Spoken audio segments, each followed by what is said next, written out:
வணக்கங்க. அசோக்குமார், கார்கோட்டல்பட்டியிலேருந்து. இந்த தீவன புல்லுக்கு ஸ்ப்ரிங்க்லர் அமைக்கிறத பற்றி கேட்டிருந்தீங்க. ஸ்ப்ரிங்க்லர், ரெயின்கன் ரெண்டுமே அமைக்கலாம். நான் முதல்ல ரெயின்கன் எக்ஸ்பிளைன் பண்ணிடுறேன். இதுதாங்க ரெயின்கன்.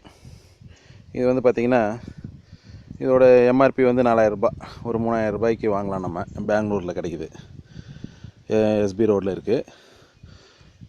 இது வந்து ஒரு சைடுக்கு 50 அடி ஸ்ப்ரே பண்ணோம். அதாவது இதனோட சர்க்கம்ஃபரன்ஸ் 100 அடி, பக்கத்துக்கு 50 அடி ஸ்ப்ரே பண்ணோம்.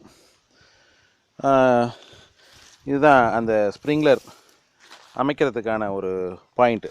இந்த பாயிண்டில் இந்த ஸ்ப்ரிங்க்லர் வந்து இப்படி போட்டுட்டு லாக் பண்ணிட்டோம்னா இது ஒரு 45 டிகிரியில் ஸ்ப்ரே பண்ணோம்.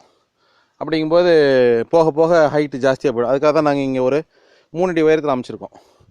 ஏன்னா அதுக்கு மேலே அமைக்க கீழே ஓவச்சல் கொடுக்கும், பைப் உடையும். அப்படிங்கிறதுக்காக ஜஸ்ட் ஒரு 3 அடி உயரத்தில் நம்ம அதுக்குள்ளே தீவனத்தை அறுத்துறோம். பார்த்திங்கன்னா பாருங்கள், ரவுண்டாக இருக்குது. ஒவ்வொரு கன்னுக்கும் இந்த மாதிரி ரவுண்டாக தீவன புல்லை அமைச்சிக்கிறோம். பாருங்கள், இது 1 ஏக்கர் நிலம். இது ஒரு ரவுண்டு. அங்கே தூரமாக பார்க்குறீங்களா, அது ஒரு ரவுண்டு. அங்கே பார்க்குறீங்களா ஒரு ரவுண்டு. இது ஒரு ரவுண்டு. மொத்தம் 4 ரவுண்டு இந்த ஏக்கரில், 1 ஏக்கரில் அமைச்சிருக்கோம். இந்த ஸ்ப்ரிங்க்லர் எவ்வளோ தூரத்துக்கு தண்ணி அடிக்குதோ அவ்வளோ தூரத்துக்கு மட்டும் இதை தீவன புல் போட்டிருக்கோம். மீதி இடம்